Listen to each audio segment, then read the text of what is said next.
뉴스 정면 승부. 이동형의 뉴스 정면 승부.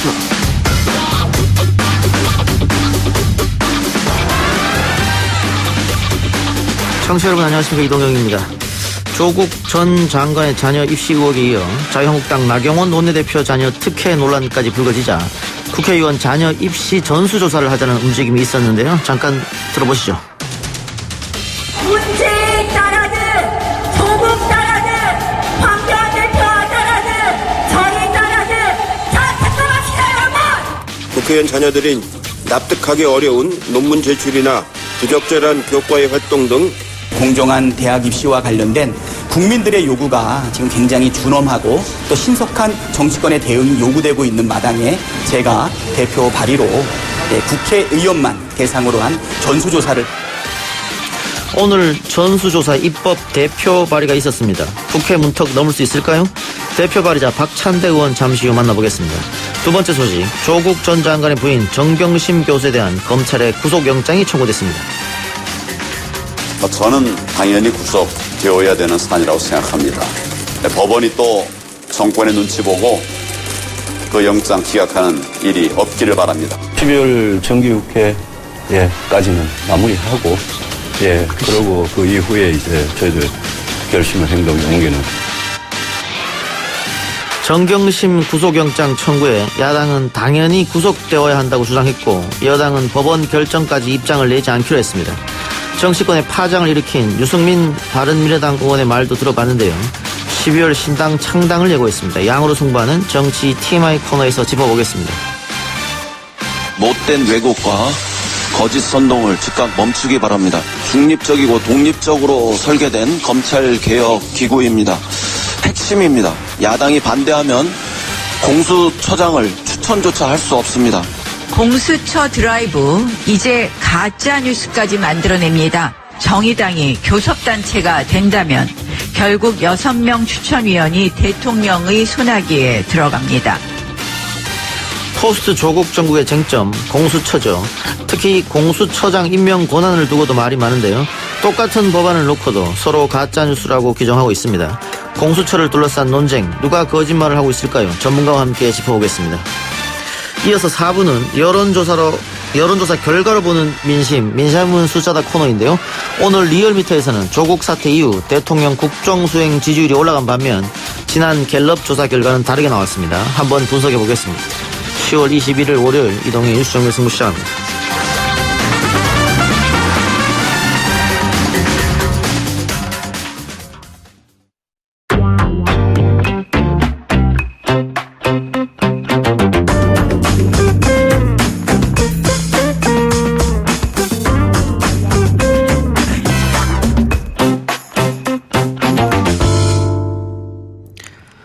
더불어민주당이 국회의원의 자녀 대학 입시 전수조사와 관련한 특별법을 발의했습니다. 이 문제 관련해서는 민주당과 함께 범진보 진영으로 분류되는 대한신당과 정의당, 민주평화당은 물론이고 바른미래당도 한 목소리를 내고 있죠.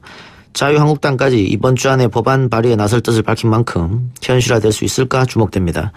더불어민주당 원내대변인으로 특별법을 대표 발의한 박찬대 의원 연결해서 이야기 나눠보겠습니다. 의원님 나와 계십니까? 예, 안녕하세요. 박찬대 의원입니다. 예, 국회의원 자녀의 대학 입학 전형 과정 조사에 관한 특별법, 일단 내용을 좀 소개해 주시죠. 예, 지금 온 국민들이 그 특권적 지위를 이용하거나 남들과 다른 혜택을 통해 가지고 대학 입시에 영향을 미치는 것들에 대한 공정성 여부가 사회적 화두가 지금 진행이 되고 있거든요. 예.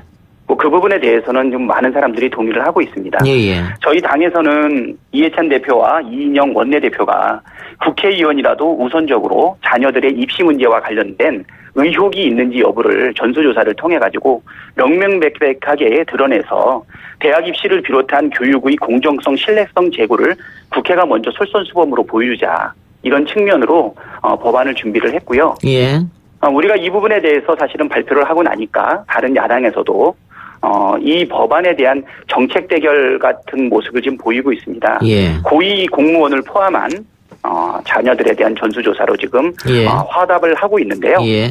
우리 당 입장에서는 국회의원부터 먼저 솔선수범하자, 이렇게 진행을 했고요. 예.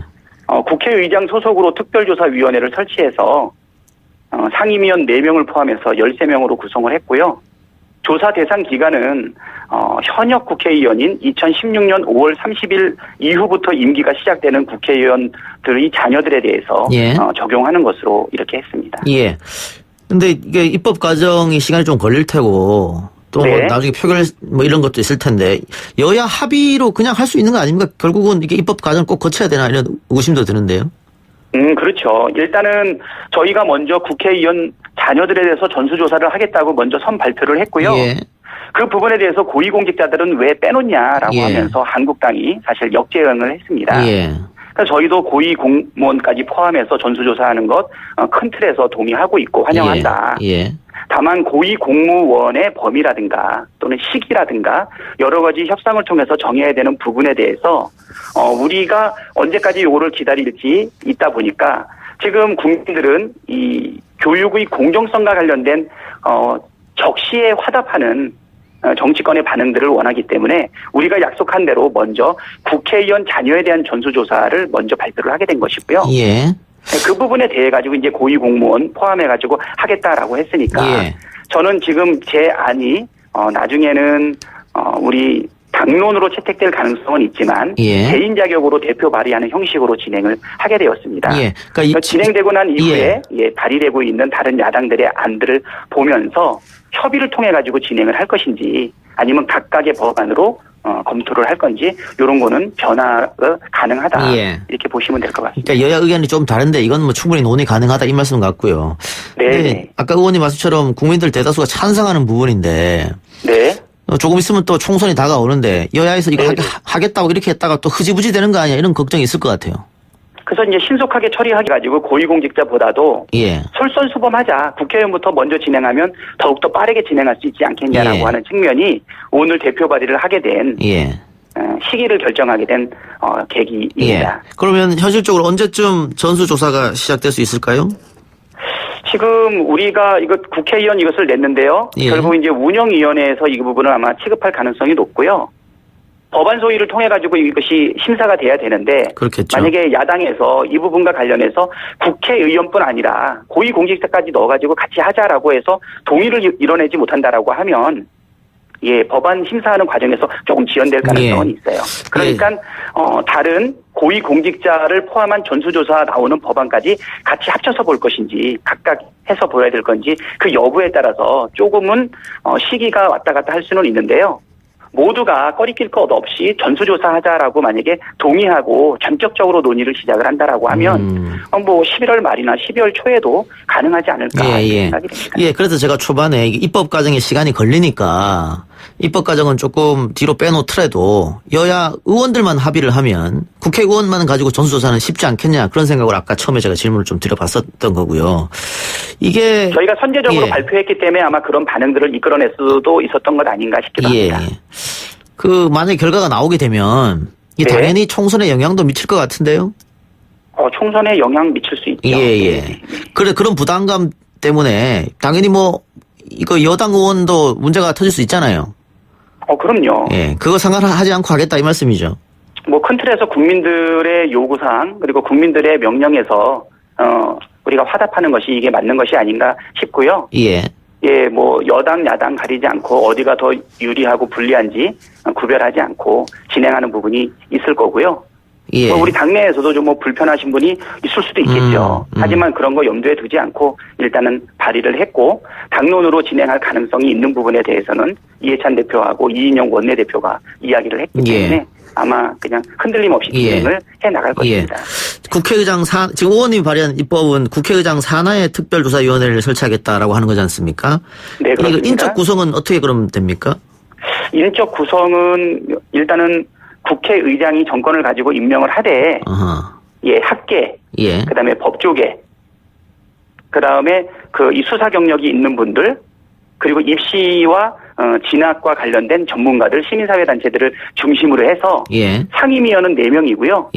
상임위원을 포함해 가지고 13명의 위원으로 구성되는 것으로 지금 계획을 하고 있습니다. 그 위원회 수사권이 있습니까? 네? 위원회에서 수사권을 갖고 있을 수가 있습니까? 그렇죠. 네. 이게 왜냐면 조사권을 가지고 있고요. 예, 걱정되는 게 자료를 달라 그랬을 때 또 안 주고 뭐 이렇게 될까봐. 그 부분에 대해 가지고 좀 강력하게 권한을 줬고요. 예. 네, 이거는 이제 과거사 진상조사 관련된 우리 뭐 진실과 화해를 위한 과거사법 그것을 좀 참고를 했고요. 예. 이것과 관련된 징계라든가 벌칙은 좀 더 강화하는 형태로 네, 이렇게 법안을 구성을 했습니다. 예, 알겠습니다. 그건 네. 어쨌든 야당도 지금 여러 안을 내어놓고 있으니까 충분히 이거 네. 합의가 가능하다고 말씀하셨으니까 조금 지켜보도록 하고요. 그러니까 저쪽에서 그냥 명분뿐인 것이 아니라 예. 진짜 꺼리낄 것 없이 같이 안들을 모아가지고 지혜를 모아서 예. 더 좋은 안으로 만들어지고 발전했으면 좋겠습니다. 예. 뭐 혹시 뭐 시간이 지나면 흐지부지 되겠지라고 생각한다면 국민들이 그건 심판할 테니까요. 그럼요. 네. 네. 지금 우리 국민들 그렇게 호락호락하지 않습니다. 예. 네. 그 정치 현안 좀 여쭤보죠. 지금 민주당에서는 공수처법이 가장 지금 핵심 현안으로 생각하고 계시는 거죠? 예, 그렇습니다. 예. 근데 어쨌든 야당이랑 협의를 해야 될 텐데 네. 자유한국당은 공수처법 자체를 지금 반대하고 있는 실정이고요. 네, 지금 오늘도 원내대표 간의 회동이 있었는데요. 예. 공수처 설치에 대해서는 좀 근본적인 아직 이견은 있는 것으로 알고 있습니다. 그렇게 되면 다른 야당과 민주당이 협의를 해야만 공수처법이 먼저 통과가 되든 어떻게 할 텐데 일단 백혜련 안, 권은희 안 이 두 개 안 중에 바른미래당은 권은희 안을 밀고 있지 않습니까? 네, 그렇습니다. 바른미래당의 동의가 없다면은 이거 통과시키기가 어려울 테니까 권은희 안으로 가는 것도 나쁘지 않다. 뭐 이런 이야기도 당 내에서 나온 것 같은데 실질적으로 어떻습니까? 예, 뭐 큰 틀에서 권은희 안하고 백혜련 안에 차이가 나는 부분은 4-5가지 쟁점만 있거든요. 예. 예, 공수처 설치에 대한 국민적 요구를 생각을 한다 그러면 뭐 전격적으로 수용하거나 크게 조정할 수 있는 부분은 있는데요. 예. 뭐 일방적으로 양보할 필요는 아직은 없는 것 같고요. 예.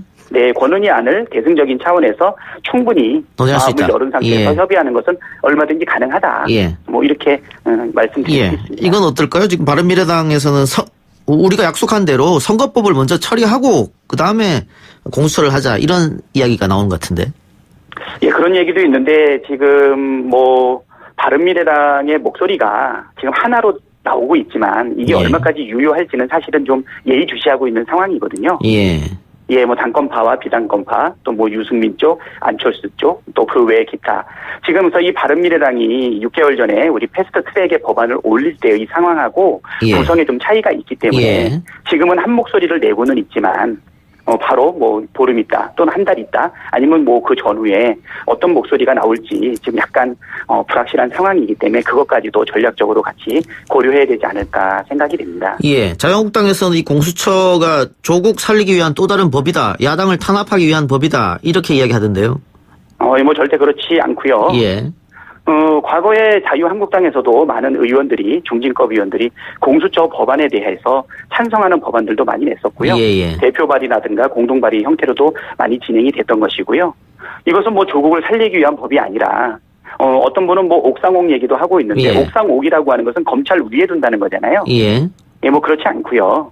검찰이 가지고 있는 수사권과 기소권, 독점하고 있는 그 전체의 권력의 일정 부분을 나누어서 서로 대등하게 병렬적인 구조로 서로 균형과 견제를 맞추게끔 하는 것에 목적을 두고 있는 것이지 뭐 이것이 어떤 정치적인 판단에 의해서 하는 것은 아니다. 이렇게 보시면 우리 당은 그렇게 이야기하고 있습니다. 처음에 이 법안이 패스트트랙 태워서 통과될 때까지만 해도 본회의 표결할 때 문제 없을 것 같다 이런 예측이 지배적이었습니다만 최근 들어서 과연 통과가 될 것이냐 의문을 좀 갖고 있는 분이 계실 것 같아요. 한국당은 끝까지 반대할 것 같고 혹시 뭐 민주당 내부에서 반란표라든가 나올 수 있지 않느냐 이런 얘기도 있고 어떻게 보십니까? 뭐 그 반란표는 잘 모르겠고요. 뭐 아주 있더라도 난 아주 미미하지 않을까라는 생각은 들고 있고 분명한 것은 뭐냐면 패스트트랙에 올렸을 때와 지금 한 6개월 정도 경과를 했는데 검찰 개혁과 그다음에 공수처 설치에 대한 국민적인 요구 사항은 사실 우리가 많이 확인을 했다. 우리가 뭐 주도적으로 동원하거나 주관했던 모임은 아니지만 서초동에 모였던 그 수많은 촛불들 굉장히 어려운 정도 수준의 규제인데도 불구하고 국민들이 검찰 개혁을 요구하고 있고 이 검찰 개혁의 또 핵심은 공수처 설치라고 하는 목소리도 반영이 되어 있기 때문에 우리 정치의 가장 훌륭한 전략은 국민들이 무엇을 원하는지 시대 과제가 무엇인지 파악해서 적절하게 반응하는 것 아닐까 생각이 되거든요. 예. 자유한국당이 반대한다 하더라도 자유한국당 역시 검찰 개혁을 바라는 국민들의 요구사항에서 완전히 독립적이지 못할 거고요. 바른미래당도 그렇고 저는 다른 야당들도 이 공수처 설치에 대한 국민적 요구에 사실은 완전히 독립적일 예. 수 없다. 이런 부분이 공수처법이 표결을 통해 가지고 통과할 가능성을 상당히 높이지 예. 않을까. 예. 저는 그렇게 생각합니다. 예, 의원님 말씀처럼 여론조사하면 공수처 설치 찬성이 계속해서 높았단 말이죠. 국민 의견이. 네, 많이 예. 높은 편이죠. 네. 예, 마지막으로 공수처가 왜 설치되어야 하는지 그 필요성을 한마디 해주시고 방송 마치도록 하겠습니다. 예. 지금 우리가 이제 문민화가 되고 민주화가 되어가는 과정 속에서 권력을 가지고 있던 군인들, 그다음에 뭐 정보기관들 이런 데가 전부 다 민주적 절차에 의해서 통제를 받고 있는데 예. 지금 검찰은 이제 그 부분이 되지 못하다 보니까 전 세계에 유례가 없는 검찰의 조직을 지금 가지고 있잖아요. 예. 뭐 수사 지휘권, 종결권, 기소권, 그리고서 경찰의 모든 수사 사건에 대한 100% 송치, 뭐 이런 것들이 다 있기 때문에 예. 민주적 통제를 위해서 서로 균형과 견제의 차원에서 공수처가 필요하다. 예. 그것이 바로 이 공수처법의 핵심이 아닌가 이런 생각이 듭니다. 알겠습니다. 의원님 오늘 말씀 고맙습니다. 예, 감사합니다. 예, 지금까지 더불어민주당 박찬대 원내대변인이었습니다. 1부 순서 마치고요. 2부 정치 TMI 코너 오마이뉴스 박정호 기자랑 돌아오겠습니다. 딱딱하고 지루한 뉴스가 소설보다 흥미진진해지는 새로운 경험. 놀라셨죠? 이것이 바로 이동준의 뉴스 정면 승부.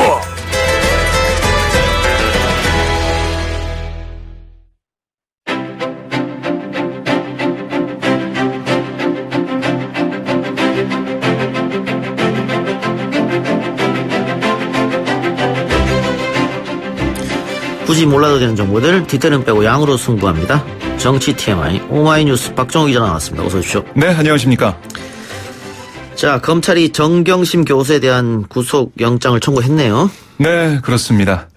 검찰이 지난 8월 27일 조국 전 장관 가족의 사모펀드 투자와 자녀 입시, 웅동학원 소송 의혹과 관련해서 대대적으로 압수수색했잖아요. 예. 그 이후에 55일 만에 정경심 교수에 대한 구속영장 청구를 했는데 사실 그동안 정 교수 건강 문제 때문에 구속영장 청구 안 할 수도 있지 않을까 이런 예. 여러 분석이 있었어요. 하지만 검찰은 핵심 피의자라고 보는 정 교수 신병 확보가 좀 필요하다, 불가피하다 이렇게 판단한 것으로 보입니다. 예.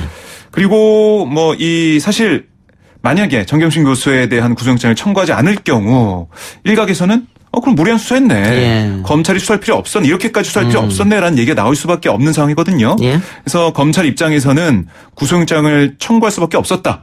법원 판단은 받아봐야겠지만은 그럴 상황이었다.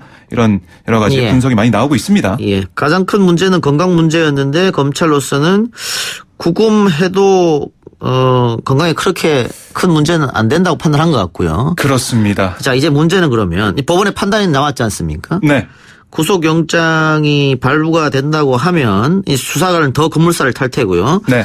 조 전 장관 수사로까지 이어질 수 있다. 이런 분석이 나오고 있는데. 네.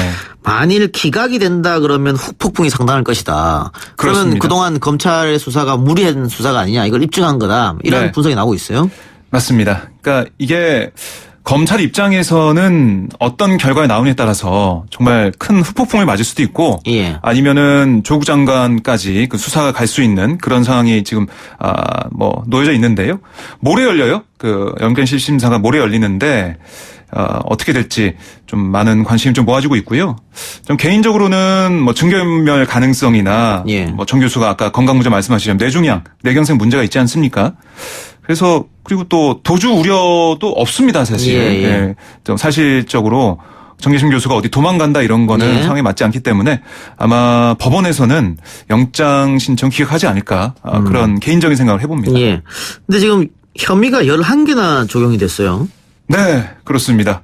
많죠. 예. 네. 그래서 일각에서는 왜 이렇게 많이 혐의를 적시했냐. 그중에 하나만 권리란 거냐. 이렇게 얘기하기도 했는데 좀 제가 설명 좀 드리겠습니다. 예, 하세요. 크게 보면 자녀 표창장과 인턴 증명서 등의 조작, 행사 관련된 내용. 또 하나는 사모펀드 관련 의혹 이렇게 나눌 수가 있는데요. 먼저 자녀 입시 의혹과 관련해서는 업무방해, 위계 공무 집행 방해, 허위 작성, 공문서 행사, 위조 사무소 행사, 보조금 관리에 관한 법률 위반 혐의가 적용이 됐고요.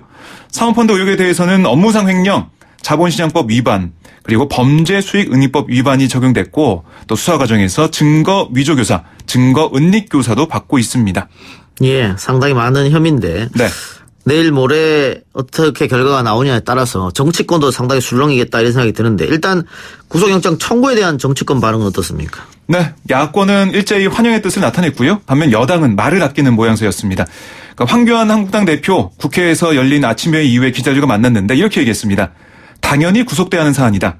검찰이 국민의 뜻을 받들어 영장을 청구한 것으로 생각한다. 이렇게 강조를 했고요. 예. 이어서 법원이 정권 눈치를 보며 영장을 기각하지 않길 바란다. 그렇게 되면 사법부에 정말 치욕적인 날이 될 것이다 라고 주장을 했습니다. 예. 손학규 바른미래당 대표도 역시 검찰 수사를 존중한다 이런 입장을 밝혔는데요. 검찰이 엄정하게 수사하고 조국 사태를 제대로 처리하길 바라는 마음이라며 그런 차원에서 검찰이 정경심 교수에 대해 영장을 청구했다고 본다. 이렇게 또 주장했습니다. 그 여권 대변인들 만나서 물어봤는데요. 우선은 공식적으로는 그 반응을 좀 보이지 않고 있습니다. 예. 사태를 예의주시하겠다. 이런 입장입니다. 예, 여권에서는 말을 아끼는 상황이고 네. 결과를 지켜보자 이런 얘기겠죠. 그렇습니다. 알겠습니다. 자, 김학의 조사 외부 단원들이 검찰권 남용을 중단하라 이런 성명을 발표했는데 이건 어떤 의미에서 발표한 거예요? 네, 그러니까 윤석열 총장이 접대 의혹을 보도한 한겨레 기자를 고소한 것과 관련해서 이 외부 단원들이 검찰총장 개인 명예훼손 사건에서 검찰권 남용을 중단하라 뭐 이런 내용이에요. 예. 그러니까 서울 서부지검이 고소 형식을 빌린 실질적인 총장의 하명 수사를 하고 있다. 그러니까 직접적인 이해 충돌 여지가 있는 윤 총장의 개인 고소 사건을 예. 경찰로 보내지 않고 검찰, 그러니까 자기 부하들한테 직접 수사시킨 것은 문제가 있다 이런 주장입니다. 예. 그리고 서울 서부지검이 수사를 열심히 하고 있다고 합니다. 5일 만에 수사했다고 그렇습니다. 그러더라고요. 고소 5일 만에 김학의 사건팀 내외부 조사단원들을 상대로 참고인 조사를 시작했고요. 면담 보고서에 윤 총장 부분이 들어가게 된 경위와 뭐 보고서 작성 전후의 경과, 그러니까 좀 디테일하게 좀 보고 있다 이런 주장을 하고 있어요. 예. 그러니까 이게 윤 총장 명예훼손 사건 본질에서 벗어나가지고 조사단 조사 활동에 대한 수사다. 그러니까 조사 결과의 신뢰성을 떨어뜨리려는 시도다. 뭐 예. 이런 주장을 또 하고 있습니다. 그러니까 명예훼손 사건이면 명예훼손만 들여다봐야 그렇습니다. 되는데 예. 지금 김학의 조사를 했었던 그 외부 인사들을 다 불러가지고 조사를 하게 되면 네. 이것은 그 본질을 벗어나는 조사 아니냐. 맞습니다. 이렇게 판단하는 것 같아요. 그러니까 검찰 과거사 조사의 독립성, 공정성 여기까지 훼손할 수 있다. 이렇게 보고 있습니다. 그리고 윤석열 총장이 사실 한겨레가 접대 의혹 보도에 대해 사과하면 고소 취하하겠다고 했잖아요. 예. 그럼 여러 가지 말이 안 된다라는 지적도 있었고 한겨레는 어떻게 생각할까 이렇게 얘기가 있었잖아요. 제가 오늘 국회에서 한겨레 기자를 우연히 좀 만났어요. 예. 이 사안을 취재하는 기자인데 절대 그럴 리 없다. 하영 기자요? 아닙니다. 다른 기자입니다. 기자? 예. 실명은 밝히지 않겠습니다. 예. 네. 아니 지금 한겨레 기자들 이야기 들어보면 한겨레도 마찬가지입니다. 예, 사과나 혹은 정정보도 하지 않겠다. 그렇습니다. 예. 본인들도 법대로 하겠다, 대응하겠다. 이런 생각인 것 같아요. 네, 뭐 취재해 놓은 부분이 있고 또 증인도 있고 있기 때문에 뭐 사과할 일은 없을 것이다. 뭐 이런 취재 얘기를 하더라고요. 한겨레는 나름 자신 있는 것 같고요. 네. 그 예전에 그 박근혜 정권 때 그 쌍케이를 고소한 사건이 있었지 않습니까? 그렇습니다. 대통령이 직접. 네네. 결국 그것도 무죄로 나왔거든요. 네. 뭐 그런 점 생각한 것 같습니다. 뭐 좀 지켜보죠. 여야 3당 교섭단체 원내대표들이 공수처법 처리 방안 등 현안을 논의했다고 하는데 오늘 만났습니까? 네, 오늘 오전에 만났는데요.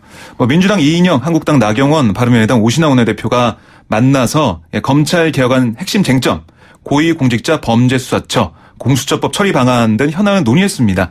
하지만 별다른 소득이 없었는데요. 이인영 원내대표는 회동이 끝난 다음에 기자들과 만나서 검찰개혁 관련해서 공수처법에 대해서 얘기했다. 쟁점이 분명히 있는 것인데 쟁점이 해소되지 않았다. 그러니까 별다른 성과 없었다 이런 얘기죠. 예. 근데 민주당이 자유한국당이 말을 바꿨다고 했다는데 어떤 말을 바꿨다는 겁니까? 그러니까 예전에 이제 한국당 소속, 그러니까 예전 새누리당 소속 의원부터 해가지고요. 공수처 설치하자고 했는데 지금 뭐 다른 얘기하고 있다 뭐 이런 겁니다. 이해찬 대표가 오늘 아침 회의에서 한 얘기인데요. 최고위원 회의에서 한 얘기인데 1998년도 한나라당 대표였던 이회창 총재가 공수처 설치를 주장했고 2016년 뽑힌 새누리당 당대표 역시 이정현 의원이죠. 공수처 설치를 찬성했다. 그러니까 자신들도 오랫동안 추진해왔던 것을 이제 와서 반대하는 게 도저히 이해할 수가 없다 이렇게 주장을 했습니다. 이회창, 이재호, 이정현 이런 인사들이 지속적으로 공수처를 찬성해 왔는데 지금 당내 자유한국당 내에서는 모든 사람들이 반대하는 것 같아요. 그렇습니다. 왜 한 목소리입니다. 의견이 이렇게 탁 바뀌었을까?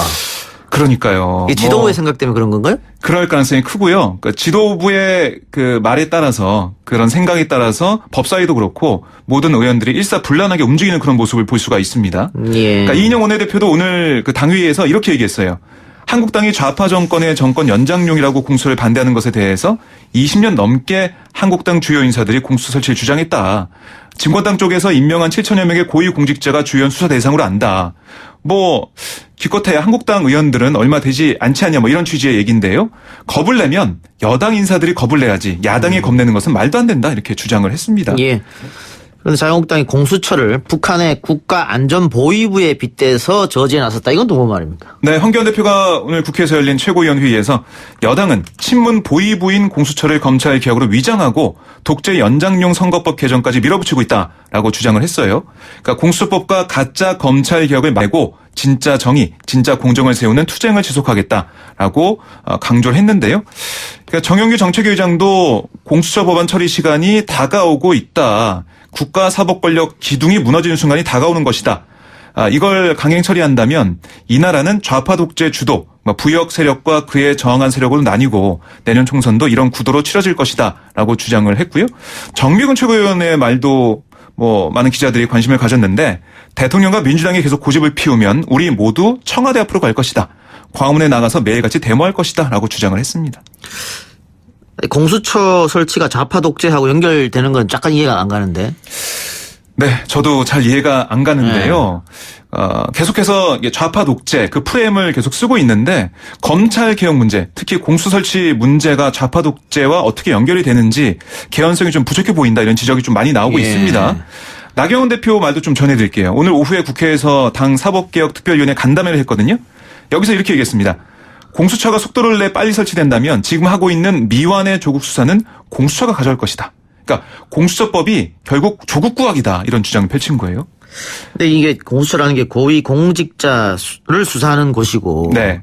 그래서 검찰의 권력을 좀 빼보자. 그렇습니다. 예를 들면 검찰이 잘못했을 때 제식구 감사기 안 나면서 지금까지 제대로 수사가 안 이루어졌기 때문에 그런 부분에 대해서는 따로 빼서 수사를 하자 이 얘기지 않습니까? 맞습니다. 그리고 야당 탄압이 될 수도 있다. 이런 문제 때문에 지금 공수처법 건의안 같은 경우에는 청문회 해서 국회 동의를 얻었게끔 만들어놨거든요. 네. 근데 이게 왜 독재랑 연결되는지 그건 좀 이해가 좀 안 가는 부분이고. 예. 그리고 나경원 대표가 이런 얘기도 했어요. 만약에 공수처가 설치가 되면 각종 권력형 비리가 영영 묻히게 된다.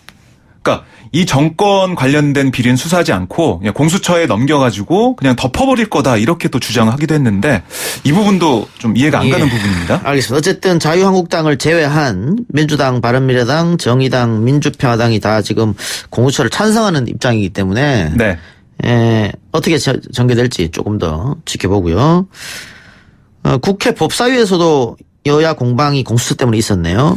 네, 그렇습니다. 민주당 김종민 의원은 한국당이 최고인 공수처가 설치되면 나라가 망할 것처럼 말하는데 정치 선동 수준이다라고 주장을 했고요. 패스트트랙 수사가 검찰에 가 있어서 검찰에 유리하게 공수처 폐지를 관철하고 수사를 잘해달라는 거래 관계가 아니냐는 그런 해석도 나오고 있다라는 얘기도 했습니다.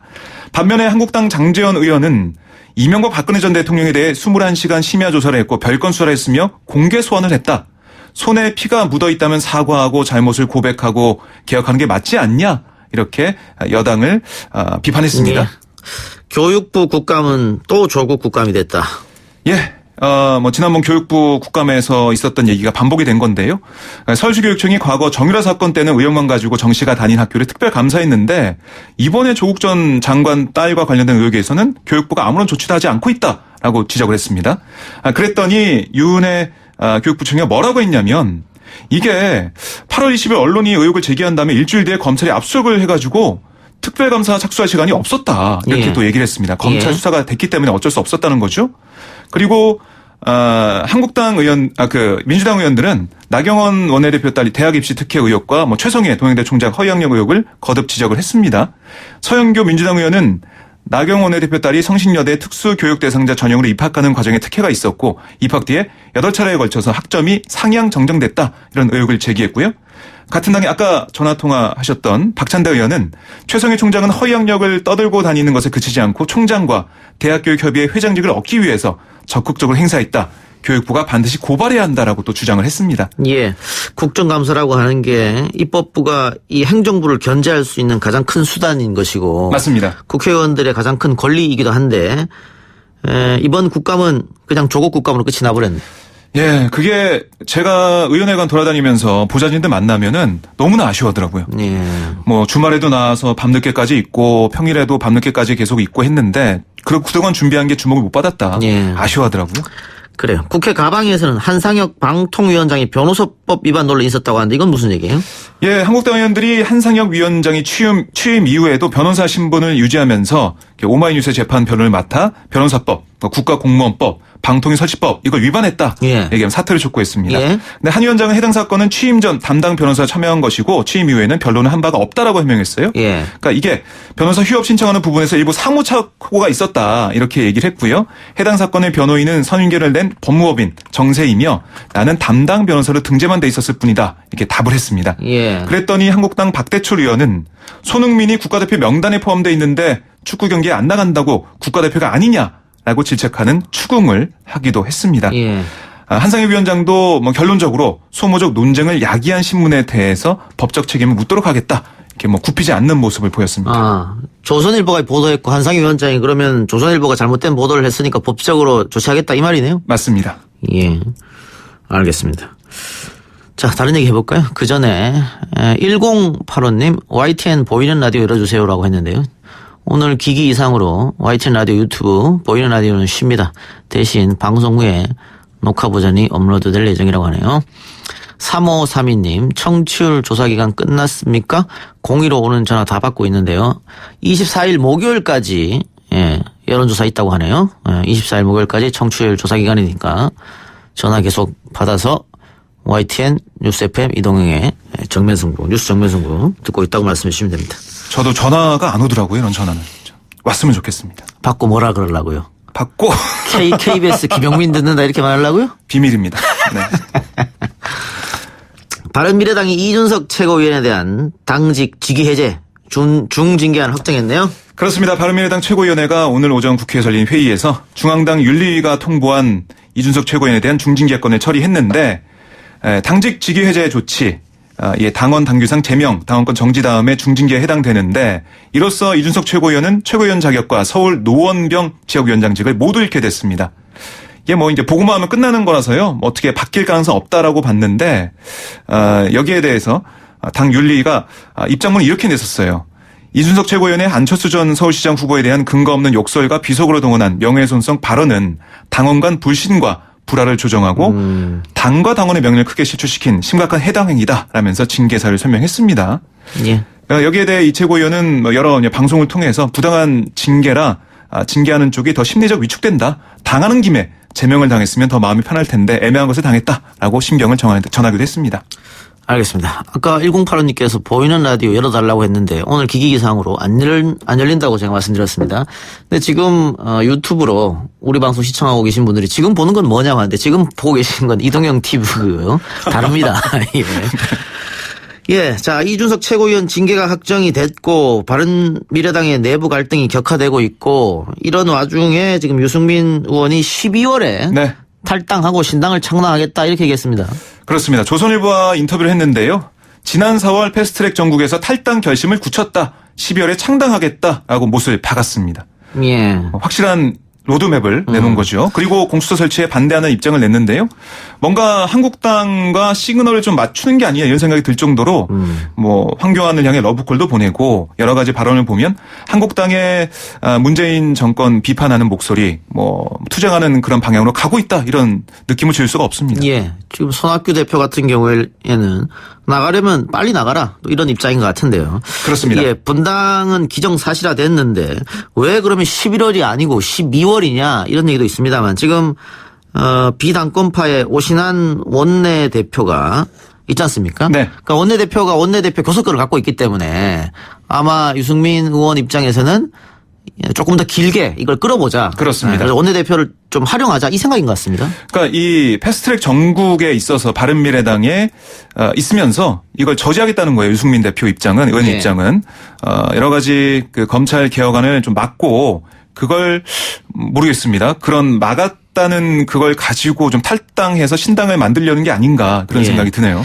예, 어쨌든 총선 전에 자유한국당과 바른미래당의 움직임 네. 어떻게 될 것인가, 합종 연맹이 될 것인지, 또 다른 세력과의 뭐 합당이 될 것인지, 아니면 독자 세력으로 할 것인지 좀 재밌게 지켜보면 되겠네요. 네, 뭐 안철수 의원이 언제 들어올 것이냐 이것도 좀 관심 모아주고 있는데요.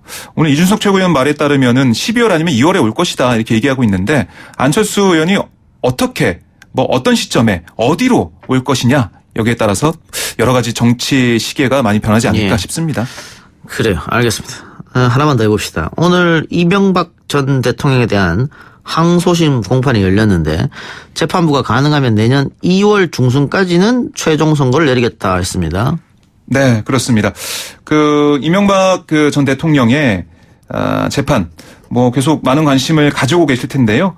다음 달 사실조회를 회신한 다음에 결심을 진행하겠다라는 얘기를 하고 있습니다. 검찰이 지난 5월에 삼성 뇌물 액수를 추가를 했거든요. 여기에 대해서 판단이 있을 것으로 보이는데 어쨌든 이명박 전 대통령의 항소심 어떻게 마무리될지 궁금한 상황인데 지난 6월에 사실은 변론을 끝내고 마무리될 예정이었지만 검찰이 뇌물 액수 추가하면서 좀 지연이 됐거든요. 예. 여기에 대한 판단 재판부가 어떻게 할지 검찰이 지난 5월에 했던 430만 달러 뇌물수수 혐의 이걸 뒷받침하는 인보이스 그러니까 송장 자료를 국민권익에서 이첩받아가지고 이걸 근거로 혐의를 추가했으니까 재판부도 여기에 대한 판결을 내릴 것으로 보입니다. 예. 아까 박정희 기자 얘기하면서 네. 삼성 재판 이야기를 했는데 네. 국정농단 파기 한송심이죠. 이재용 부회장 재판. 네. 25일 날 시작이니까 이번 주 금요일 날 시작하게 되는데. 그렇습니다. 예, 25일 이재용 삼성전자 부회장 재판을 시작으로 이제 재판이 이어집니다. 그래서 한 627일 만에 이재용 부회장이 법정에 다시 서게 되는데 1심에서 징역 4년의 신형을 선고받아서 수감됐다가 2심에서 뇌물액이 크게 줄어가지고 징역 2년 6개월, 집행유예 4년을 받고 풀려났지 않습니까? 그렇습니다. 예. 그러니까 이게 사실 이제 새로운 국면이에요. 예. 그러니까 다시 열릴 재판에서는 삼성이 최순실 씨에게 제공한 말 3마리와 동계스포츠 영재센터 지원금 16억 원이 뇌물인지가 쟁점이 될 것으로 보이는데 앞서 항소심 재판은 이게 뇌물이 아니라고 그러니까 볼 수 없다고 했지만 대법원이 판단을 다르게 했거든요. 그렇죠. 말의 사용 처분권이 최 씨에게 넘어갔고 센터 지원금도 삼성의 경영권 승계 현황과 관련한 부정청탁 대가였다고 판단했습니다. 그래서 627일 만에 법정에서는 이재용 부회장 사실 심정이 복잡할 것 같아요. 예. 네. 그러니까 대법원 판결은 본인에게 불리하게 나올 것이다. 파기환송심에서. 그렇습니다. 이렇게 생각할 수도 있을 텐데. 네. 신동빈 회장 재판을 보면은 또 대법원에서 적극적으로 뇌물 준 게 아니고 어쩔 수 없이 준 거 아니야. 권력자 때문에. 네네. 그래서 결국 집행유예 나왔단 말이에요. 그렇습니다. 그걸 봤을 때는 나도 집행유예 나올 수 있지 않을까 또 기대는 하고 있지 않을까 생각합니다. 결국은 삼성으로서 목표는 집행유예로 나오는 거잖아요. 그렇습니다. 그러니까 강요에 의해서 어쩔 수 없이 줬다 이걸 주장할 것으로 보이는데요. 그러니까 뇌물 공여액이 지금 50억 원으로 늘어나 있어요, 사실. 그래서 이런 부분들 재판장에서 어떻게 판단할지 이거 좀 봐야 될 것으로 보입니다. 알겠습니다. 오늘 여기까지 하죠. 수고하셨습니다. 네, 고맙습니다. 1, 2부 순서 마치고요. 뉴스 듣고 옵니다. 글쎄 안 들려 들을 뉴스 없어 아무 뉴스도 귀에 들어오지 않아 듣고 또 들어도 들을 뉴스 없어 만든 게 이 프로야 이동영의 뉴스 정면 승부 YTN 라디오 이동의 뉴스 정면 승부 3부 시작합니다. 조국 전 장관이 법무부 장관직에서 물러나고 검찰 개혁의 목소리가 더 높아지고 있습니다. 여야도 패스트트랙으로 지정된 공수처 법안 등을 놓고 본격적인 협상에 돌입했습니다만 여야의 이견이 워낙 커서 대치만 이어가고 있는 상태인데요. 비례민주주의 연대 공동대표이자 녹색당 공동운영위원장인 하승수 변호사 연결해서 관련 이야기 나눠보겠습니다. 변호사님. 네, 안녕하십니까? 네, 안녕하세요. 네. 자, 조 전 장관이 사퇴를 했습니다만 지난 주말에 검찰개혁 공수처 설치를 촉구하는 촛불 집회는 또 열렸습니다. 이 조 장관이 사퇴했음에도 불구하고 계속해서 집회가 이어지는 이유는 어디에 있다고 보십니까? 네, 조국 전 장관은 사퇴했지만 이번에 이제 촛불 집회가 국회 앞으로 갔지 않습니까? 예. 결국에는 이제 지금 여의도 국회에서 뭐 공수처법이라든지 검경 수사권 조정이라든지 뭐 법률로 어쨌든 검찰 개혁을 완수해야 되기 때문에 시민들의 관심이 자연스럽게 이제는 좀 국회로 옮겨가는 것 같습니다. 예, 검찰 개혁에 대해서 법무부 장관이 할 수 있는 일이 있고 국회가 할 수 있는 일인데 지금 국회가 할 수 있는 일만 남았다 아마 시민들 그렇게 생각한 것 같고요. 네, 그렇습니다. 예, 근데 지금 공수처 법안을 놓고 여야 간 갈등이 커지고 있습니다. 민주당은 빠르면 이달 말에 공수처만 먼저 본회의에서 처리하자 이런 입장이고 자유한국당은 공수처 법안이 장기 집권을 노리는 독재법이다라면서 반발하고 있는데 변호사님 생각 어떻습니까? 사실은 뭐, 자유한국당 주장은 너무 말이 안 돼서, 예. 솔직히 뭐 언급할 가치가 없다고 봅니다. 왜냐하면은, 뭐 공수처라는 뭐 수사기관이 하나 생긴다고 해가지고, 장기 집권이 된다라는 건 뭐 너무 논리적으로 비약이 많은 거라서요. 예. 그리고 공수처장 임명을 할 때, 뭐 이따가도 기회가 되면 말씀드리겠지만 어쨌든 야당이 거부권을 가지고 있습니다. 예. 지금 패스트 트랙에 올라간 법안을 보면요. 7명 중에 6명의 추천위원들이 동의를 해야 추천이 가능한데 공수처장을.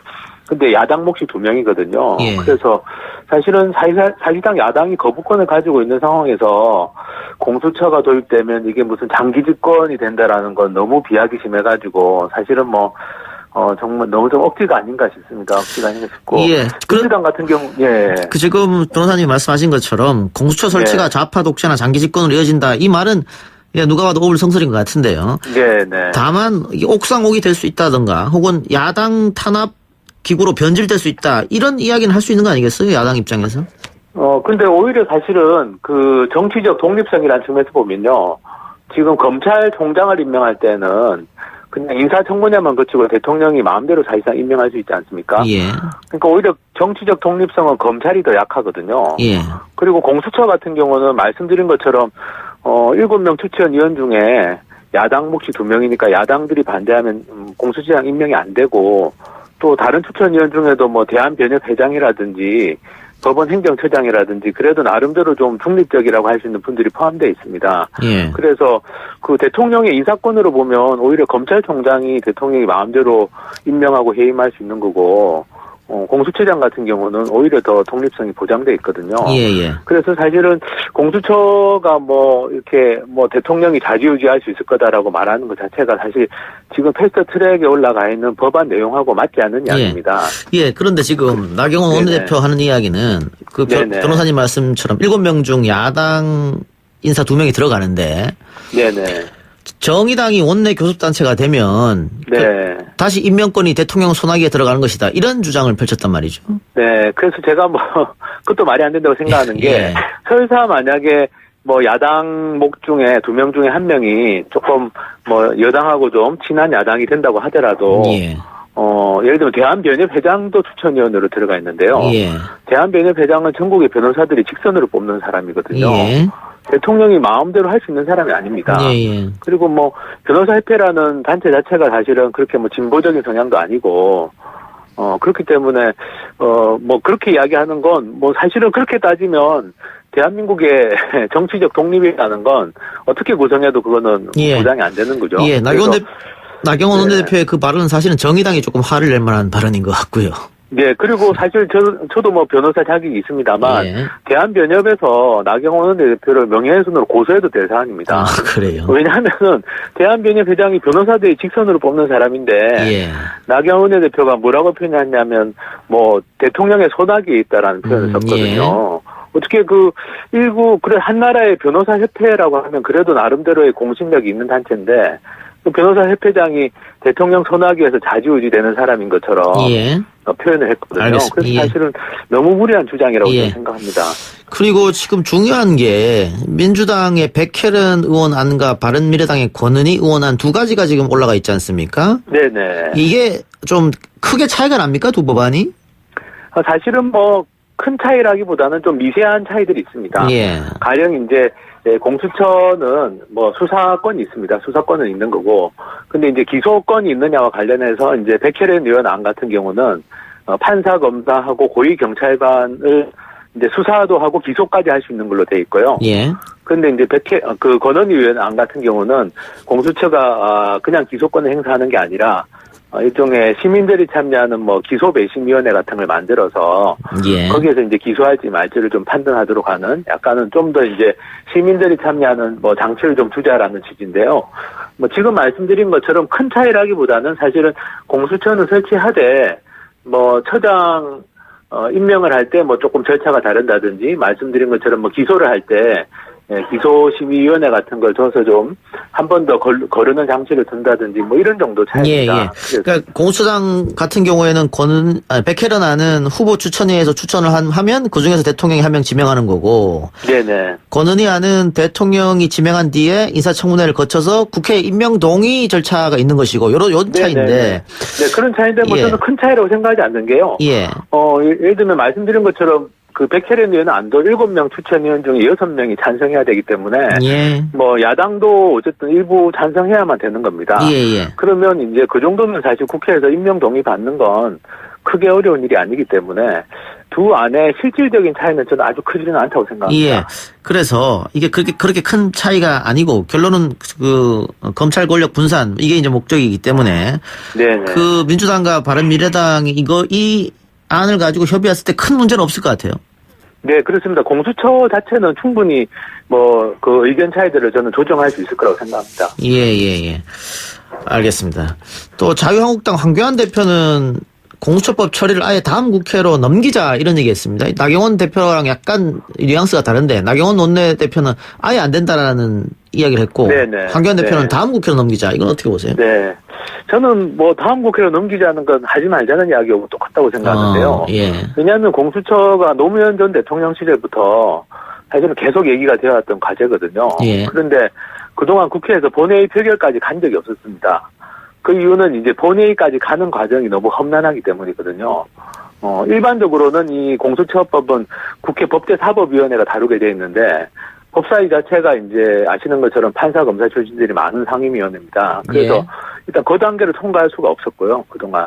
이번에는 이제 사법개혁특별위원회라는 걸 만들고 또 거기에서 5분의 3이 동의를 해서 정말 힘들게 패스트트랙이라는 절차에 올라탔는데 이게 보통의 경우에는 이 패스트트랙이라는 절차가 그렇게 쉽게 쓸 수 있는 절차가 아닙니다. 그래서 이번을 놓치면 제가 보기에는 뭐 언제 다시 공수처법이 본회의 표결까지 갈 수 있을지 저는 완전히 미지수라고 보고요. 사실 황교안 대표 같은 경우는 그걸 알고 이번만 어떻게 넘겨가지고 사실상 이 공수처 설치를 무산시키자는 의도로 저는 좀 그렇게 발언하시는 게 아닌가 생각합니다.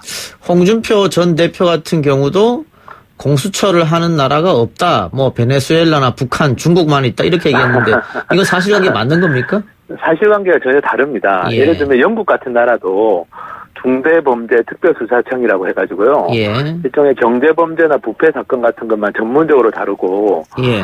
그 영국에 있는 특별수사청도 수사권과 기소권을 다 가지고 있습니다. 우리 지금 논의되는 공수처처럼. 그래서 사실은 뭐 수사권 기소권을 가지고 이런 부패 사건을 전문적으로 좀 수사하는 기구들은 사실 외국에도 있습니다. 있기 때문에 뭐 공수처가 전 세계에 유례가 없는 기구인 것처럼 말하는 건 저는 좀 일종의 가짜뉴스라고 생각합니다. 예. 뭐 그 이름과 성격이 약간씩 다를 뿐이지 미국이나 호주, 홍콩, 싱가포르 이런 나라도 그렇습니다. 다 하고 있지 않습니까? 네, 그렇습니다. 이 부패 문제는 지금 전 세계적으로 반부패라는 게 하나의 화두기 때문에 각국에서 새로운 수사기구를 만드는 경우도 많고요. 예. 또 필요하면 수사도 하고 기소까지 왜냐하면 부패 사건은 전문성이 필요하기 때문에 수사 기소까지 같이 하는 경우들도 많습니다. 예. 홍준표 전 대표가 북한, 중국, 베네수엘라를 언급한 것은 결국은 뭐 공산국가나 후진국에서 하는 거 아니냐 그런 얘기를 좀 하고 싶었던 것 같아요. 네, 뭐 그건 가짜 뉴스라고 보시면 됩니다. 예, 사실관계는 다르다 이 말씀인 것 같고. 자, 자유한국당이 과거 새누리당 시절에는 공수처를 추진한 적도 있고 찬성한 의원들도 좀 있었거든요. 지금 와서 완전 입장을 바꾼 이유는 어디에 있을까요? 저는 뭐 사실은 이 공수처 자체는 뭐 검찰 개혁이라는 건 사실 뭐 지금 일종의 국민들이 대체로 다 동의하시는 거지 않습니까? 예. 그리고 이제 검찰 개혁의 핵심이 공수처로 그동안 얘기가 되어 왔는데 제가 보기에는 지금은 일종의 뭐 이 정권에 대한 발목 잡기가 아닌가라는 생각이 좀 듭니다. 왜냐하면 이 공수처 자체가 그렇게 뭐 민감하게 반응할 문제는 아닙니다. 왜냐하면 이 규모 자체도 지금 뭐 그렇게 큰 규모도 아니고 그리고 말씀드린 것처럼 외국에서도 비슷한 사례가 있기 때문에 저는 이번에 공수처를 이렇게 강경하게 반대하는 거는 뭐 일종의 검찰 개혁을 좀 자초시키려는 그런 의도가 좀 있는 것 같고요. 아무래도 뭐 황교안 대표가 검찰 출신이고 나경원 원내대표도 이제 뭐 판사 출신이고 법조인 출신이니까 뭐 그런 것들이 좀 작용하는 게 아닌가라는 좀 의심도 있고요. 또 한편으로는 자유한국당 국회의원들 중에 지금 여러 가지 비리에 연루된 사람들이 있습니다. 공수처가 설치되면 결국 국회의원들을 수사 대상으로 하기 때문에 어떻게 보면 좀 국회의원들의 자기 뭐 일종의 자기 뭐 보호 본능 뭐 이런 것들도 좀 작용하지 않는가라고 생각합니다. 예. 예, 새누리당 시절 때 이회창, 이정현, 김영우, 심재철, 김성태, 이재호 이런 분들이 찬성 이야기를 한 적이 있었는데 지금은 찬성 이야기는 하나도 나오고 있는 것 같지 않아가지고 네네. 질문을 드려봤고요. 네. 자, 공수처 설치 법안이 국회 본회의를 통과할 가능성은 어떻게 높게 보십니까? 저는 뭐 지금은 가능성이 높다고 봅니다. 70% 정도는 이미 넘어섰다고 보고요. 예. 왜냐하면은 뭐 자유한국당이나 또 바른미래당이 지금 그 흔히 말한 유승민계에 속하는 분들 다 합쳐도 130석 좀 안 됩니다. 예. 그래서 나머지 이 민주당과 나머지 야당들만 동의하면 지난번 패스트 트랙 때처럼 충분히 이게 그 통과가 가능하다고 보고요. 어쨌든 본회의 통과를 할 때에는 과반수 출석에 과반수 찬성이면 되기 때문에 저번에 패스트 트랙 같은 경우는 5분의 3이 동의가 됐어야 되는데요. 오히려 그때보다는 좀 이 통과 요건이 좀 낮습니다. 그래서 저는 좀 여당이 민주당이 좀 정치력만 잘 발휘하면 저는 충분히 통과가 가능할 거라고 생각합니다. 예. 검찰 개혁 목소리가 계속해서 커지고 있는데 오늘 중앙일보인가요? 현 정부의 검찰 개혁을 비판하면서 윤석열 총장을 법무부 장관으로 임명해라 이렇게 제안했던데 기사 혹시 보셨습니까? 네, 제가 그럼 봤는데요. 예. 뭐 이게 사실은 말이 안 되는 건 이게 이제 어쨌든 검찰총장은 2년 임기가 보장돼 있는 자리입니다. 예. 그런데 뭐 임기 중에 그렇게 검찰총장을 법무부 장관으로 임명하는 건 그 자체로 오히려 좀 적절하지 않은 이야기 같고요. 예. 어쨌든 법무부는 또 지금 비검찰화, 그러니까 일종의 검사 출신이 아닌 사람이 법무부 장관이 되는 게 저는 바람직하다고 봅니다. 문정부에서 계속 그렇게 하고 있죠. 네네. 예. 그러니까 사실은 뭐 전혀 문재인 정부의 뭐 방향하고도 안 맞을 뿐만 아니라 검찰총장은 어쨌든 임기가 보장되어 있기 때문에 그 임기 중에 법무부 장관으로 임명하는 건 오히려 검찰의 이 정치적 독립성을 또 훼손하는 게 아닌가라고 생각합니다. 예. 알겠습니다. 변호사님 오늘 말씀 고맙습니다. 네, 감사합니다. 예. 지금까지 하승수 변호사였습니다. 3부 순서 마치고요. 4부 여론조사 이야기 한번 해보겠습니다. 뉴스 신동 이 작가와 함께하는 비포장 뉴스 해학 뉴스 정면 승부. 이동영의 뉴스 정면 승부 청취자 여러분 안녕하십니까? 이동영의 뉴스 정면 승부에서 기염을 담당하고 있는 이동영의 뉴스 정면 승부 마스코트 박준 변호사입니다. 지금 청취율 조사 기간입니다. 지금 사신 데가 경기도 파주시 맞으시고요. 네. 네, 어제 라디오 어떤 것들이? 평일에는요, 이동경의 정면 승부요. 어디? YTN. YTN. 그 네. 몇 시 때 들으신 거예요? 5시에서 7시까지 하는 거요. 아, 이동영님 뉴스 이거. 이게 거의 뉴스를 주로 다루는 거니까 이거를 주로 들어요. 그러니까 이동영 1부부터 2부하고 그 중간에 뉴스하고 3, 4부가 뒤에 하니까. 예, 맞아요. 예. 주로 이동영의 뉴스 정면 승부를 들어요. 네. 잠깐 화장실 간 거 빼고 다 들었어요. 꼬박꼬박 7일 중에요. 5일 정도 월요일부터 금요일까지는 매일 이동영의 뉴스 정면 승부는 맨날 들어요. 이동형의 뉴스 정면 승부. 우리 모두 지금은 이동형의 뉴스 정면 승부를 듣고 있습니다. 이동형이야, 이동형이야. 지금까지 이동형의 뉴스 정면 승부, 이동형의 뉴스 정면 승부, 이동형의 뉴스 정면 승부 마스코트 박준이었습니다.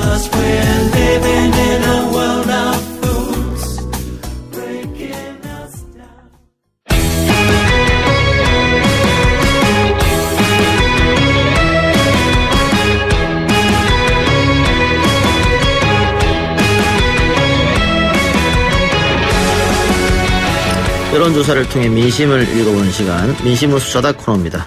오피니언 라이브 윤희용 여론분석센터장, 리얼미터 권순정 조사 분석실장 나왔습니다. 어서 오십시오. 네, 안녕하십니까. 예, 두 분 다 여론조사 전문가니까 이 라디오 청취율 조사 결국은 여론조사의 하나잖아요. 금방 나오는 거 봤는데 이동영의 그 정면승부를 얘기를 안 할 수가 없네. 아, 지금 이거는 우리 애청자가 실제로 통화한 겁니다. 그런가요? 녹음해서 저희도 보여줬어요. 나 지금 혼자서 이게 조작이 아닌가? 아닙니다. 실제로 지금 조작하는 것 같은데 막 그런 생각을 해봤는데 실제였군요. 예. 이렇게 한다고. 알겠습니다. 네. 24일까지라고 하니까 여러분들 혹시 전화 받으시면 방금 애청자처럼 그렇게 말씀해 주시면 되고요. 네, 기대가 됩니다. 예. 이동영의 뉴스 정면 승부. 고정형도 아니고 이동영. 측면 승부도 아니고 정면 승부. 근데 지금 이게 청취율 떨어지면 우리 잘리는 건가요? 네, 맞습니다. 적극적으로 이동영의 정면 승부. 뉴스 정면 승부. 자, 청취율 여론조사는 됐고요. 우리 여론조사 이야기 해봅시다. 네. 오늘 발표된 리얼미터 조사, 지난주 금요일 발표된 갤럽 여론조사 차이가 좀 있습니다. 대통령 국정 지지율 갤럽은 39%로 하락, 리얼미터는 45%로 반등. 네. 이런 차이가 왜 일어나는지 일단 갤럽 조사와 리얼미터 조사 소개를 먼저 해주고 그다음에 설명을 해야 될 것 같은데. 한국갤럽 조사는 지난주 화요일부터 목요일까지 3일 동안 그 1,004명 19세 이상 성인을 대상으로 했고요. 응답률은 16%이고 신뢰 수준은 95%의 표본 오차는 플러스 마이너스 3.1%포인트고요. 리얼미터는 조사 기간이 조금 달라요. 월요일부터 금요일까지 5일간 조사를 한 거고요. 유효 표본 역시 2,505명이고 조사 방법 잠깐 얘기를 안 했는데 한국갤럽은 이제 전화 조사원 면접 방식이고 리얼미터는 이제 같이 있긴 하지만 자동응답 방식이 90%로 대부분을 차지하고 있고 표본 오차는 리얼미터 95% 신뢰수준은 플러스 마이너스 2.0%포인트입니다. 예. 결과도 설명해 주셔야죠. 네, 결과가 지금 좀 비슷해요. 정말로 비슷한데 방향이 다르게 비슷합니다. 한국갤럽은 한 4%포인트가 아래 방향으로 떨어져서 39%가 나왔고 국정 지지율이에요. 리얼미터는 한 3.8%포인트 비슷하죠. 올라가지고 45%. 그러니까 이제 오르고 내린 폭이 비슷하게 반대 방향으로 변했고요. 요번 주면 주목을 하는데 지난 2주 동안에 또 방향도 또 달라요. 예. 지난 2주 동안에 리얼미터는 그러니까 사퇴 직전이었죠. 직전에 10월 첫 번째 주, 두 번째 주는 47%대에서 41%대로 6%포인트가 떨어졌고요. 예. 반면 한국갤럽은 41%에서 43%로 오히려 2%포인트가 올랐습니다. 그러니까 이번 주하고 지난 한 3주 동안에 두 조사 기간에 국정 지지율이 서로 다르게 다르게 나왔습니다. 변화했습니다. 다르게 나온 건 왜 그럴까요? 조사 방법의 차이입니까? 일단 오늘 이 부분에 대해서 상당히 많은 기자들하고 얘기를 했는데 일단은 제가 생각해 봤을 때는 조사 방법의 차이인데 그 조사 방법 차이가 어떻게 나타나냐? 지금 우리가 샤이 현상이라고 하잖아요. 이 부분들은 이제 일반적으로 보면 뭐냐 다수의 의견이 어느 한 사회 그 시점에서 형성되어 있을 때 소수의 의견 같은 경우는 이게 공개적으로 드러내기 어려운 일종의 좀 이제 자신의 의견을 숨기는 거죠. 그런 부분들을 여론조사상에서 좀 잘 잡아내기 어렵다고 하는데, 그 잡아내기 어려운 정도가 조사 방법에 있어서 좀 다릅니다. 전화 면접 같은 경우는 사실상 투표로 치면 기명 투표 방식입니다. 왜냐하면 자신의 의견을 앞에 있는 조사원한테 직접 말해줍니다. 반면에 자동응답 같은 경우는 이제 표준화된 기계음이 동일하게 나가고 앞에 조사원이 다른 사람이 없고 혼자서 버튼을 눌러서 응답을 하는 방식이거든요. 제가 봤을 때는 전자인 어떤 기명 투표 방식의 전화 면접에서 소수의 의견을 말하는 것들을 다수의 분위기가 있을 때 좀 잡아내기 좀 어려운 부분들이 있고 상대적인 측면에서 자동응답은 그런 장점이 있다. 조사 방법이 조사원 조사냐 자동응답이냐 이것 때문에 대답이 바뀔 수가 있다 이 말씀인 거잖아요. 바뀔 수가 있는데 지금 이제 14일 날 전격적으로 사퇴를 했잖아요. 사퇴를 했는데 그럼에도 불구하고 그 시점까지는 다수 의견은 국정이라든지 조장관에 대해서 부정적인 인식들이 상당히 많았던 거죠. 요 시기에서는 긍정적인 인식이 사퇴로 인해서 조금씩 나타나고 있는데도 불구하고 그럼에도 불구하고 요 시기에서는 긍정적인 인식은 소수 의견입니다. 요 부분들이 전화 면접에서는 잘 안 잡혀서 반영이 안 될 수 있다. 알았어요. 근데 어쨌든 우리 권순정 본부장은 리얼미터 소속이기 때문에 객관적이지 않다고 보고. 그냥 윤희용 센터장한테 왜 이런 차이가 났을까요? 이게 사실은 뭐 검증이 좀 어려운 부분이 있어요. 표본으로 조사하는 것이기 때문에 실제로 이제 검증하려면 1인당 직접 전 국민을 물어보는 수밖에 없는 그렇겠죠. 것인데 예. 일단은 이제 여러 사실 분석의 뭐 층위들 또는 다양한 방식들 분석 방식들이 있을 텐데요. 일단은 이제 두 조사기관이 방금 이제 권 본부장님 말씀하신 대로 방식에서 차이인데 한국갤럽 조사는 사람 면접원이 묻는 조사이고 그다음에 리얼미터 조사인 경우에는 이제 자동응답 녹음된 이제 음성을 듣고 버튼을 누르는 이제 방식인 것이 이제 주가 되는 것인데 이 두 가지 이제 큰 차이가 있는데요. 그러면 이제 자동응답 방식 같은 경우는 이 커뮤니케이션이 좀 어렵잖아요. 예. 일방적으로 듣고 버튼을 누르는 것이니까 마지막 번호까지 응답하려고 한다면 정치에 좀 관심이 높은 사람, 정치 관여도가 높은 사람들을 위주로 전화 응답 표집이 되지 않겠느냐.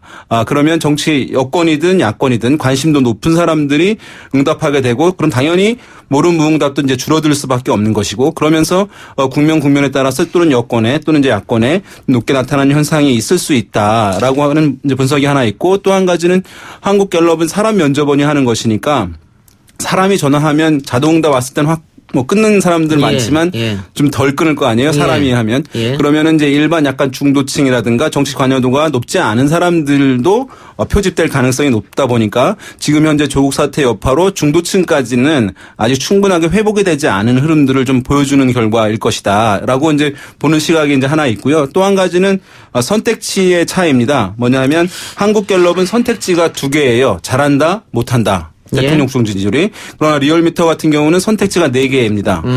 매우 잘한다, 대체로 잘한다, 또 대체로 못한다, 매우 못한다. 이렇게 4가지인데 대체로 잘한다. 이렇게 선택을 좋아하시는 분들이 있을 수 있잖아요. 사람 성향상.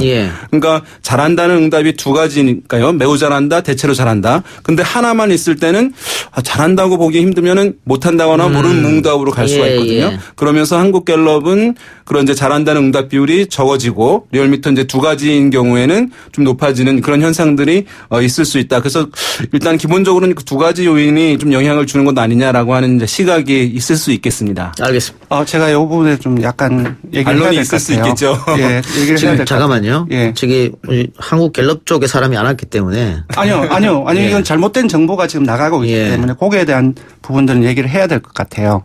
그러니까 지금 오늘 이른바 지금 금방 윤희용 대표님께서 얘기한 것은 전화 면접의 방식에서 나왔던 얘기들. 그러니까 이른바 조사협회 코라 쪽의 입장에 완전히 똑같습니다. 사실 저는 동의를 하지 않아요.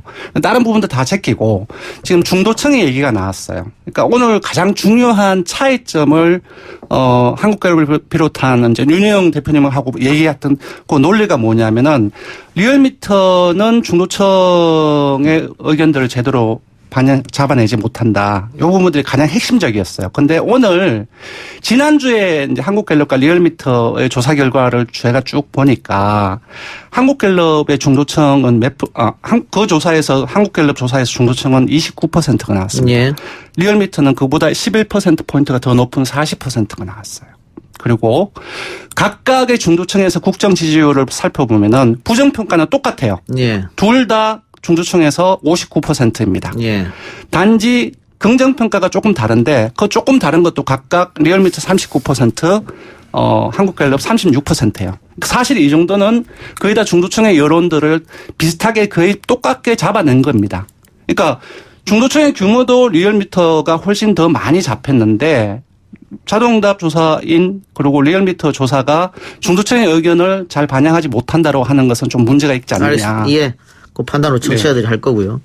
세실리아 류님께서 리얼미터가 정말 정직하게 조사하고 있습니까?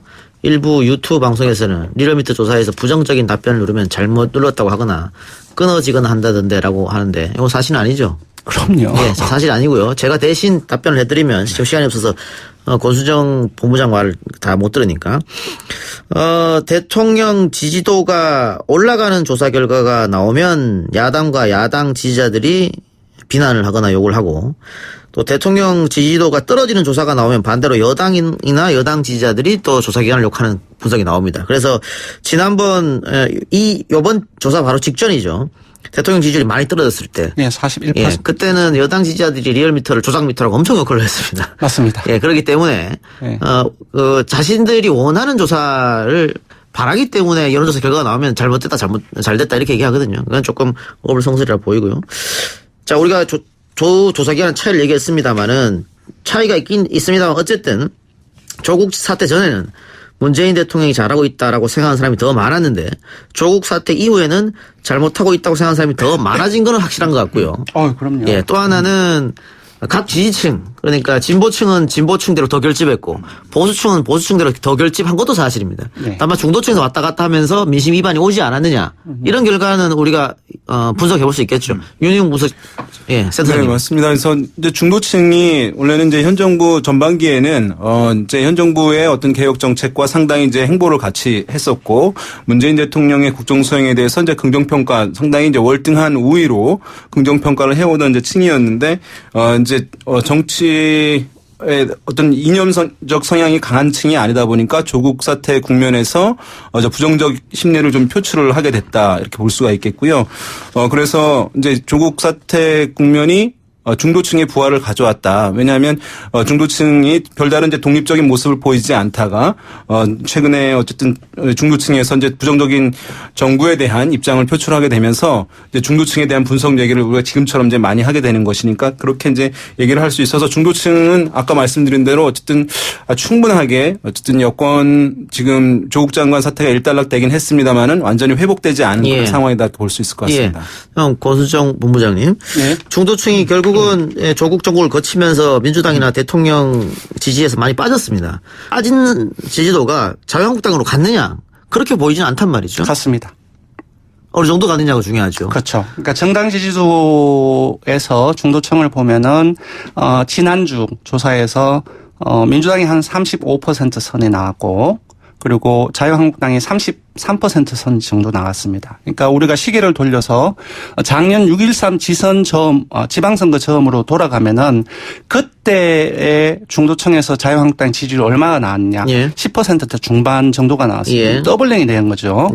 그리고 그때 민주당의 지지율이 어떻게 나왔냐? 50% 초반입니다. 약 17%포인트가 줄어든 걸로 제가 파악을 하고 있는데 지금 물론 이 시기에만 그것이 다 오른 건 아닙니다. 그 자유한국당 지지율 이후에 조금씩 이제 증가를 해서 확대해서 이렇게 됐는데 붙은 측면이 있습니다. 다만 이 상황에서 지금보다 더 중도층이 붙을 것인가? 그 부분들은 조금 다르게 봐야 된다. 자, 제가 질문드린 건 이런 겁니다. 방금 권순정 본부장이 얘기했던 것은 지난 지선 때 52.2 대 15.9를 말씀하시는 것 같고요. 네, 맞습니다. 근데 지난 17년 5월 조사를 보면 민주당 한국당이 57.3 대 33.9였거든요. 맞습니다. 근데 그때 자유한국당 지지율 33.9가 지금 조국 정국을 거치면서 민주당 지지율은 20% 이상 빠졌는데 자유한국당은 33.3 그대로란 말이죠. 그래서 제가 드릴 말씀은 과연 자유한국당 지지율이 이 마의 30 초반을 넘어설 수 있겠느냐 앞으로. 맞습니다. 그 부분은 이제 별개의 부분이라고 생각하는데 저는 좀 냉정하게 보면은 조금 어렵다고 생각해요. 왜냐하면 중도층마저도 지금 이제 진영별 양극화 속에서 진보적 중도층, 보수 중도층 이렇게 나누면서 각종 현안에 대해서 진영적인 어떤 인식 판단이 이제 나오고 있는 건 사실이지만 이것이 오래 지속되지는 않는다고 생각합니다. 중도층의 기본적인 성격 자체가 보수보다 자신의 경제적 이해라든지 그런 부분들 그리고 정치적으로 서로 대립될 때 피로감을 느끼는 부분들이 진보층과 보수층보다 훨씬 더 큽니다. 그래서 이러한 부분들이 그러니까 정치 대결, 진영별 양극화가 지속되는 과정 속에서 오히려 좀 비전이라든지 합리성 그런 부분들이 결여된 정치 세력으로부터 이탈할 가능성도 배제할 수 없습니다. 그래서 제가 좀 감히 조심스럽게 추정을 하자면은 사실 그 자유한국당의 지금의 중도층은 사실상의 조금보다 조금 더 정치 대결을 공세를 강화를 해 나간다면 역풍의 가능성도 배제하기 힘들다. 그렇게 봅니다. 윤희용 센터장님. 자, 자유한국당 지지율이 30% 초반을 넘어서서 중반 혹은 민주당과 역전 가능성 어떻게 보십니까? 일단은 원래 우리나라의 어쨌든 보수 지형 어쨌든 40% 가까이 됐던 것이니까요. 탄핵전 이야기죠. 그렇죠. 탄핵전이에요. 그래서 이제 지금 이제 서서히 약간 복원되고 있는 그런 상황인데요. 지금 그것이 이제 어떤 시기적으로 자연스럽게 복원이 민주당 정당 지지율을 추가한다거나 아니면 추월한다든가 아니면 30% 중반 이상으로 올라간다 이렇게 아무런 이유 없이 된다고 볼 수는 없는데 다만 이제 지금 보수 통합 얘기가 나오고 있는 그런 상황이거든요. 예. 그래서 이제 보수 통합이 좀 매끄럽게 진행이 될 경우 그래서 지금 어쨌든 혁신이라고 하는 한국당이 어쨌든 지도부 등 이런 인적 쇄신 등이 일어나게 된다면 탄핵과 좀 단전하는 모양새를 만들어낼 경우에는 총선이라고 하는 것은 어떤 정당이 아주 좋아하지 않더라도 이제 그 야당이라고 하는 회초리를 들어서 정부 여당을 이제 평가하는 메커니즘으로 이루어지는 것이니까 그 통합과 인적 쇄신 여부에 따라서 그것이 민주당을 추월할지 어떨지 모르겠습니다만 추가적인 상승 여력은 더 있을 수 있다. 선거가 다가오면 정당 지지율이 올라가는 이유가 거기 있거든요. 예. 그래서 이제 그런 가능성은 완전히 닫아놓을 필요는 없다고 생각됩니다. 예, 알겠습니다. 다른 얘기 좀 해볼까요? 대구 CBS와 영남일보가 공동으로 에이스 리서치 의뢰해서 진행한 여론조사인데요. 10월 5일과 6일 이틀간 대구시 동구을 성구에 사는 19세 이상 남녀를 대상으로 자동응답 방식으로 조사를 했습니다. 표본수는 500명이고 응답률은 4%, 오차 범위는 95% 신뢰 수준에 플러스 마이너스 4.4%포인트인데 이 조사가 유승민 의원과 현역 지역구 의원이죠. 그리고 자유한국당의 김규환 지역위원장일 겁니다. 가상 대결을 펼쳤는데 유승민 의원이 22.4%를 얻은 반면 자유한국당 김규환은 51.5% 더블 스코어 이상으로 자유한국당 김규환 의원이 앞선다. 이런 결과가 나왔거든요. 유승민 의원은 굉장히 충격적인 조사 결과일 수도 있겠다. 그래서 일각에서는 유승민 의원이 이 조사 결과를 받아들고 자유한국당과 다시 합치는 걸 시도하는 거 아니냐 이런 분석도 있더라고요. 두 분 어떻게 보세요? 일단 제가 대구 출신이니까 이 지역의 정서를 조금 더 알겠죠. 사실 대구 사람들이 다는 아닌데 많은 분들이 박근혜 전 대통령에 대한 탄핵을 추진했던 사람들을 이른바 배신자라고 부르는 사람들이 있잖아요. 근데 대구 사람들 중에서 좀 많은 사람들이 그런 입장을 가지고 있는 것 같아요. 그러니까 더더욱이 최근에 이제 서로 간의 대결이 격화가 되고 자유한국당의 지지층이 나가는 속에서 보수층 역시도 자신의 어떤 숨겨둔 생각들을 과감하게 드러내고 있지 않습니까? 이 과정 속에서 좀 이러한 조사 결과가 나왔지 않나 싶고요. 그래서 의미를 보자고 한다면은 사실 이 지역 분들 같은 경우는 박근혜 전 대통령에 대한 탄핵에 대한 입장 자체가 유승민 의원을 매우 어렵게 만들고 있다라고 봐야 될 것 같아요. 기본적으로. 그러니까 말씀하신 대로 어쨌든 그 보수 진영에서는 특히 TK 중심으로 보수 몰락의 책임자 프레임에 사실은 유승민 의원이 더 씌워져 있는 것도 사실이거든요. 지역에서 어쨌든 만약에 한국당이 최근에 회복세가 없어서 전면적인 변화가 필요하다라고 하면 또 전면적인 통합이 필요하다라고 하는 기류가 강해졌다고 한다면 이 조사랑 좀 다르게 그래도 유승민 의원을 활용해야 한다라고 하는 기류가 형성됐을 텐데 최근에 어쨌든 한국당 제1야당 한국당의 회복세들이 전면에 좀 나타나게 되면서 유승민 의원이 꼭 필요한 것은 아닐 수도 있다라고 하는 것이 지역에 여전히 이제 남겨지게 되면서 이 조사 결과 좀 지지율이 낮게 나오는 결과가 나온 것으로 보이는데요. 어쨌든 유승민 의원이 지금 적극적으로 보수 통합 주도하고 있는 그런 상황에서 이것이 다소간 이제 위축되는 요인으로 작용할 수도 있긴 하는데 지역구의 어떤 문제도 좀 중요한 과제로 어쨌든 남을 것 같네요. 예. 또 다른 조사입니다.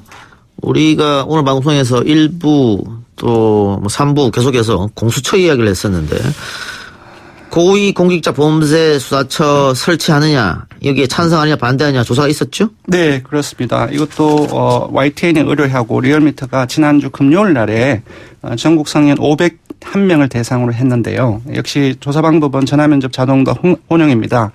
조사 결과를 보면은 설치하는 데 찬성한다가 51.4%, 반대한다가 41.2%입니다. 그래서 오차범위 밖에서 찬성으로 여론이 쏠려 있긴 하지만 조금 봐야 돼요. 그래서 3월 하순에 이 조사를 해봤는데 그때는 한 60% 중반대 20% 중반으로 찬반이 갈렸거든요.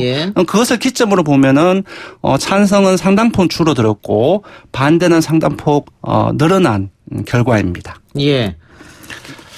그 방금 말씀하신 것대로 3월 달에 공수처 똑같은 일요일 밑에 조사한 건데 예. 찬성이 65%가 됐었거든요. 네. 반대는 23.8%. 예, 24%니까 20% 중반으로 봐야 되겠죠. 이게 굉장히 좁혀졌다. 네. 좁혀진 이유는 어디에 있을까요?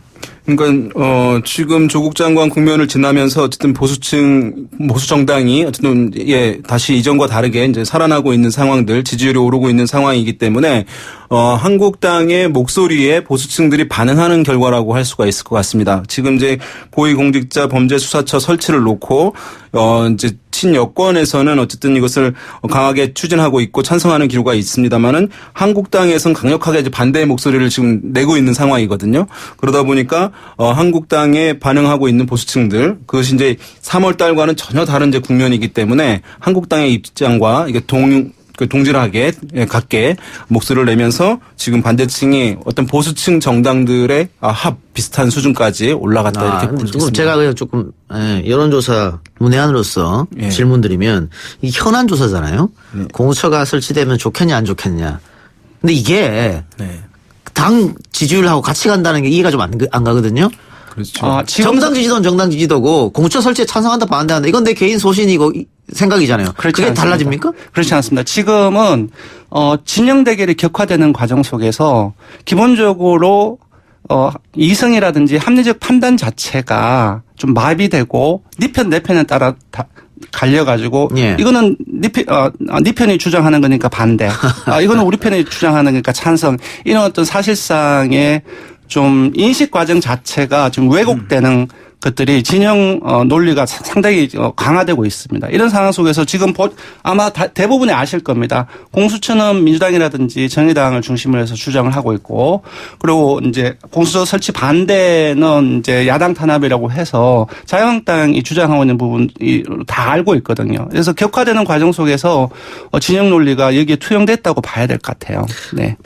아니 그냥 예를 들면 쓰레기를 버리면 안 됩니다 이런 생각을 갖고 있다가 특정 정당에서 내가 지지하는 정당에서 진영 논리로서 쓰레기를 버려야 된다고 하면 그쪽 옮긴단 말이에요? 비율을 좀 이제 생활 정보 그건 다 공유를 하죠. 그런데 그 일반적인 생활 정보야 이제 판단을 하겠는데 이것은 지금 정치권에서 첨예하게 이제 쟁점이 되고 있는 사안이기 때문에 유권자들 같은 경우는 이제 정당의 목소리로부터 정보를 듣는 이제 경향들 있기 때문에요.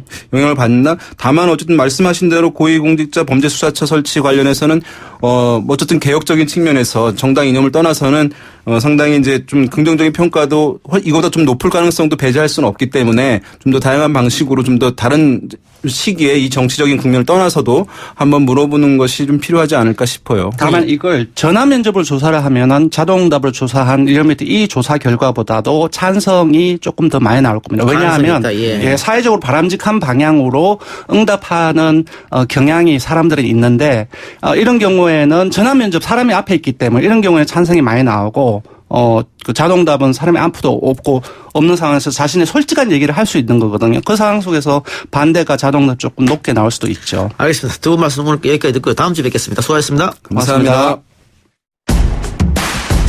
오늘 방송 여기서 마치고요. 저는 내일 다시 찾아오겠습니다. 들어주신 여러분 대단히 감사합니다.